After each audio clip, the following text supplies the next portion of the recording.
Corona में क्या हालत हुई, ऑक्सीजन के लिए कहाँ कहाँ तरसे लोग, कितनी आदमी की मौत हुई। आंकड़े सरकारी क्या हैं? आप, मेरा मेडिकल कॉलेज है, मेरे यहाँ रोज 20-20, 25-25 आदमी, मेरे यहाँ सरकार 2 या 3 दिखाती थी, मैं कह नहीं सकता था। तो आंकड़े छुपाए गए कितनी एक बार फिर इंडिया प्लस न्यूज़ में आपका स्वागत है। और हमारा जो प्रोग्राम चल रहा है यूपी महासंग्राम 2022, और हम लगातार आपको रूबरू करा रहे हैं हर उस जिलाध्यक्ष, पूर्व प्रत्याशी से जो पूर्व में चुनाव लड़ चुका है। बात है 2022 की, तो आज हमारे इस खास प्रोग्राम में हमारे साथ मौजूद हैं मुजफ्फरनगर से गौरव स्वरूप, जिनके पिता भी पहले राज्य मंत्री रह चुके हैं और लास्ट टाइम वो खुद भी विधानसभा से, सदर विधानसभा से प्रत्याशी थे। तो सबसे पहले आपका बहुत बहुत स्वागत है हमारे इस प्रोग्राम। धन्यवाद। गौरव जी, हमारा पहला सवाल आपसे यही है कि आपने पूर्व में भी चुनाव लड़ा, 2022 का भी चुनाव आ रहा है, तो किस तरीके का जनता का रुझान है, क्या 2022 के चुनावी नतीजे रहने वाले हैं? देखिए, मेरे 2017 का मैंने चुनाव लड़ा, उसमें बहुत कम वोटों से मैं चुनाव हार गया, क्योंकि 2017 में कुछ अलग माहौल पूरे प्रदेश में था। सांप्रदायिक ताकतों ने, या जो आज जिनकी प्रदेश में सरकार है, एक ध्रुवीकरण करवा के प्रदेश में सरकार बनाई। लेकिन देखिए, जनता किसी भी मुद्दे को एक बार देखती है, अब बार बार उसी पे वो लोग, उनके पास एजेंडा दूसरा कोई नहीं है। तो जो अब 2022 का आने वाला चुनाव है, उसमें बहुत सारे मुद्दे हैं। सरकार बिल्कुल नाकाम है हर फील्ड में, हर क्षेत्र में। आप देख लीजिए, बेरोजगारी, नौजवान हमारा पूरे भारत में, पूरे विश्व में अगर कहीं सबसे ज़्यादा नौजवान आबादी है तो पूरे विश्व भारत में है, और हमारे नौजवान को आज कोई रोज़गार नहीं है। मैं स्वयं एक उद्योगपति भी हूँ, मेरे उद्योग भी हैं, मेरा अपना व्यापार भी है। मैं देखता हूँ पता नहीं कितने नौजवान पढ़े लिखे, हर चाहे वो मतलब जो डिग्रियाँ, सीए, उन लोगों के पास, सीए इंजीनियर, उन लोगों के पास नौकरी नहीं है। नौकरी के लिए दर दर भटक रहे हैं, 5-5, 7-7, 8-8, 10-10 हज़ार की नौकरी करने के लिए तैयार हैं। क्या ये हमारे नौजवान का भविष्य है? जब तक प्राइवेट सेक्टर कितने 2013 के जिस टाइम तक थी समाजवादी पार्टी की सरकार थी, उस टाइम में कितना रोजगार मिला ये? बहुत रोजगार देने हमारी पार्टी ने दिया। हमारे जो उस वक्त हमारे मुख्यमंत्री, हमारे राष्ट्रीय अध्यक्ष अखिलेश यादव जी स्वयं नौजवान हैं, पढ़े लिखे नौजवान हैं। हर क्षेत्र में हमारे यहाँ नौकरियाँ निकली, चाहे कोई भी डिपार्टमेंट हो। अभी आप देख लीजिए, जल निगम में इतनी सारी नौकरियां निकली थी, कितने सारे लड़कों को नौकरी मिली, वो जेई बने। और सरकार ने इसने आते ही, क्योंकि वो तो उनका तो एक एजेंडा है सांप्रदायिक, उन्होंने आजम खान पे कार्रवाई सिर्फ इसलिए की क्योंकि वे एक जाति को एक उसको उसके ऊपर कार्रवाई करके दूसरी लोगों को अपनी तरफ आकर्षित करना चाहते हैं। क्या उस उनमें हिंदुओं को नौकरी नहीं थी? क्या सिर्फ उसमें मुसलमानों को ही नौकरी थी? हर धर्म, हर जाति के नौजवान को नौकरी थी, और सबको उन्होंने हटा दिया। वो सब बेचारे कोर्ट में गए हुए हैं, जो जिनकी एक बार नौकरी लगी है और सरकार पलटी और उनको हटा दिया गया। कितना बड़ा एक आप वो कर रहे हैं। अरे भाई, उस नौकरी तो नौकरी है, चाहे वो उनको बेचारे को, अब वो सब लोग कोर्ट में गए हुए हैं, कोर्ट में केस लड़ रहे हैं। हर डिपार्टमेंट में, कोई सा डिपार्टमेंट हो, उस वक्त हमारे यहाँ नौकरियाँ निकली। पुलिस की भर्ती हुई, पुलिस की भर्तियों को वापस कर दिया गया। इस सरकार ने, बताइए, आज लगभग 5 साल होने को हैं, कौन सी ऐसी किस कहाँ रोजगार दिया? वादे कर रहे हैं कि हमने इतना रोजगार दिया। भाई बताओ ना, कहाँ रोजगार दिया, किस चीज़ पे रोजगार दिया?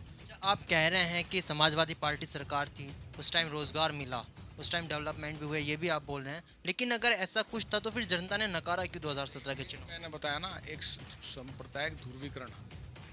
उस वक्त दुर्भाग्य से मुजफ्फरनगर में दंगा हो गया, जिसका असर पूरे प्रदेश में, पूरे देश में पड़ा। सांप्रदायिक ध्रुवीकरण करवा के उन लोगों ने अपने आप अपनी सरकार बना ली।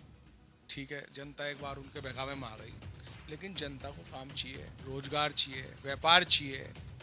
सबसे पहले तो ये बेसिक नीड्स हैं, रोटी कपड़ा और मकान, रोजगार। जब ये नहीं मिलने के, अगली बार थोड़ी वोट दे दी, कोई भी हो, कोई भी सरकार हो, कोई भी पार्टी हो, जब तक वो जनता के हित में काम नहीं करेगी, वो अगली बार सत्ता में कैसे आएगी? डेवलपमेंट की बात करें, मैं तो अपने मुजफ्फरनगर की बात जानता हूँ। मुजफ्फरनगर में जितना भी विकास हुआ, दावे के साथ, मैं आज भी चैलेंज के साथ, किसी भी साथ आप मेरा डिबेट करवा लीजिए, जितना विकास 5 साल में मेरे पिता जब विधायक मंत्री थे उसमें हुआ, मेरे से ना पूछिए आप किसी एक आम जनता के किसी आदमी से पूछ लीजिए, भाई विकास कब हुआ, वो आपको बता देगा। मुजफ्फरनगर में सबसे ज़्यादा काम चित्तरंजन स्वरूप के कार्यकाल में हुआ।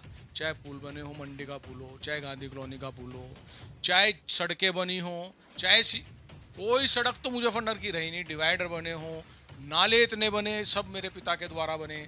चाहे सड़क, अब अब जो उस सरकार की योजना है उनको अपना बताया जा रहा है।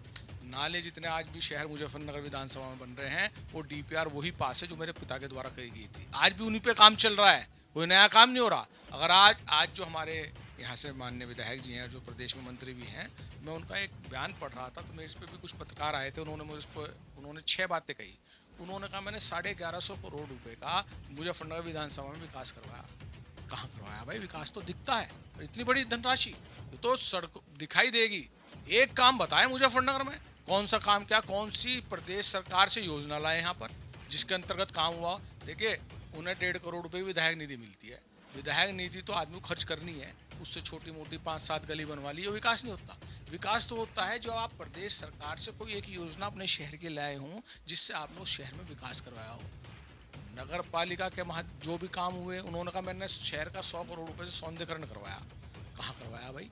नगर पालिका के माध्यम से 4-5 चौराहे तो हमारे यहाँ सौंदर्यकरण हुआ। वो तो नगर पालिका एक ऑटोनमस बॉडी है, बिल्कुल अलग बॉडी है, उसका अपना चेयरमैन है, उनका अपना बजट है, उन्होंने करवाया। उसमें आपका क्या काम है भाई?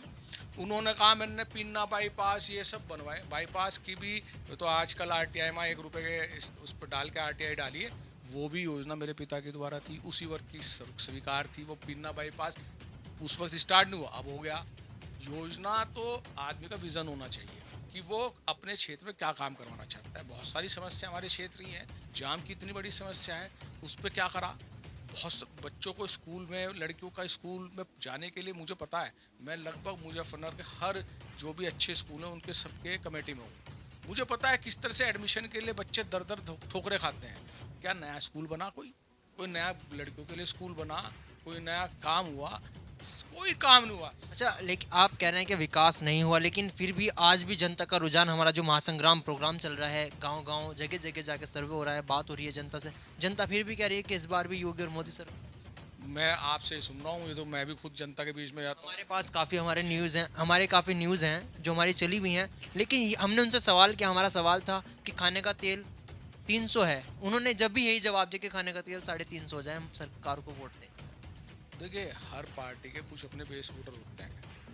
अब आप एक आम पब्लिक से पूछिए, व्यापारी से पूछिए छोटे जाके कि आज दुकानदारों की क्या हालत है, कहाँ हैं आज, कोरोना में क्या हालत हुई, ऑक्सीजन के लिए कहाँ कहाँ तरसे लोग, कितनी आदमी की मौत हुई, आंकड़े सरकारी क्या हैं। आप, मेरा मेडिकल कॉलेज है, मेरे यहाँ रोज 20-20, 25-25 आदमी, मेरे यहाँ सरकार 2 या 3 दिखाती थी, मैं कह नहीं सकता था।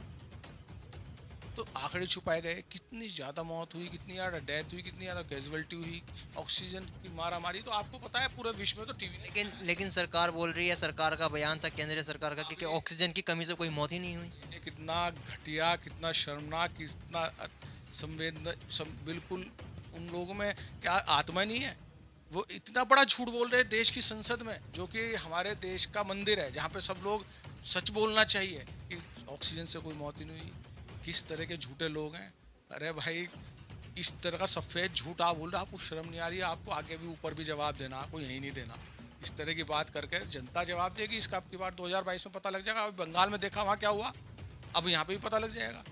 देखिए, ये तो अब आप कह रहे हैं कि आपके पास आज भी भाई हर आदमी का बेस वोट होता है, कोई वहाँ देना चाह रहा है, कोई नहीं। तो अब ये तो आने वाले वक्त पे 22 में, अभी बहुत टाइम है।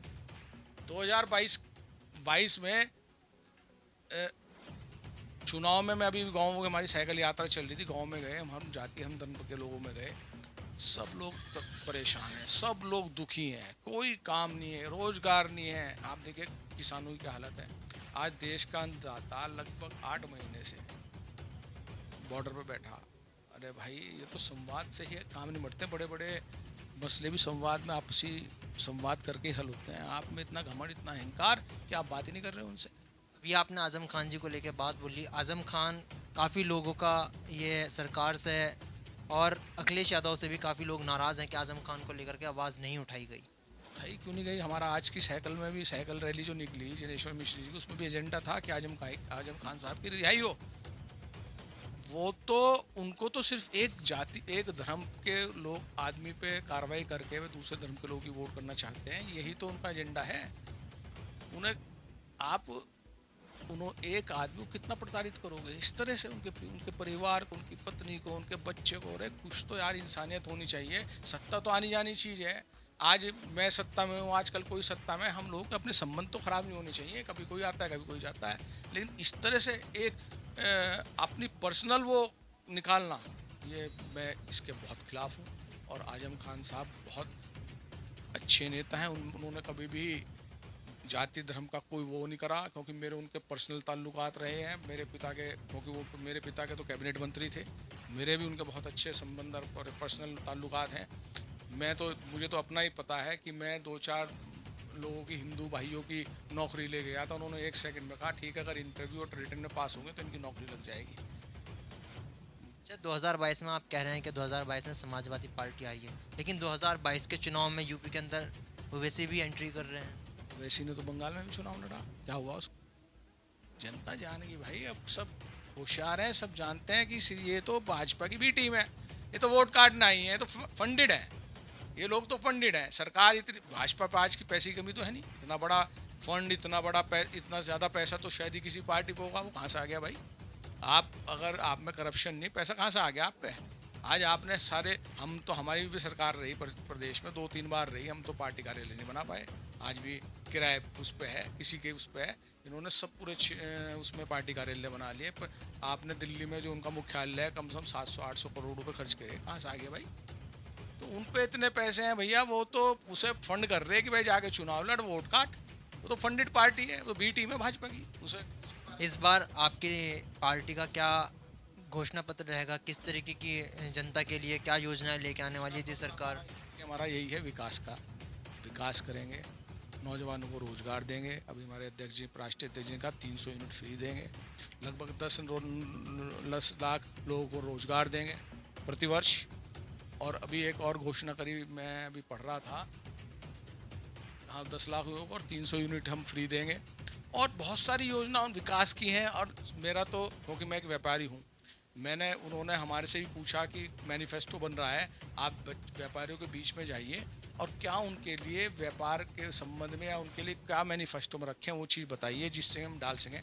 तो हम सरकार आई तो हम एक व्यापारी सुरक्षा फोरम का गठन होगा, जिसका अध्यक्ष भी व्यापारी होगा, कोई IAS नहीं होगा, कोई नहीं होगा। और वो व्यापारियों की 3 दिन के अंदर समस्या सुनकर उनका निस्तारण करेगा। मेरा अपना ये मानना है, मैं ये लिख के दूंगा और मैंने मैनिफेस्टो के लिए दिया भी है। व्यापारियों को सस्ते कर्ज मिलेंगे, सस्ते ब्याज दर पर कर्ज दिया जाए, ये मेरा एक मानना है। और व्यापारियों को, क्योंकि हमारे व्यापार में देखो, हमें व्यापार के हिसाब से बहुत जगह जाना पड़ता है।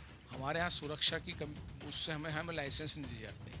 सरकार आई तो प्रदेश में व्यापारियों को शस्त्र लाइसेंस दिए जाएंगे उनकी सुरक्षा के लिए। ये सब हमारे मैनिफेस्टो में रखा जाएगा। ये थे हमारे साथ मुजफ्फरनगर से गौरव स्वरूप जी, और इन्होंने अपनी पार्टी का जो मैनिफेस्टो है, जो घोषणा पत्र है, वो भी बताया। और इन्हीं के साथ साथ आप जुड़े रहे हमारे इस खास प्रोग्राम से, महासंग्राम 2022 यूपी। इंडिया प्लस न्यूज़, सिर्फ वही जो सही।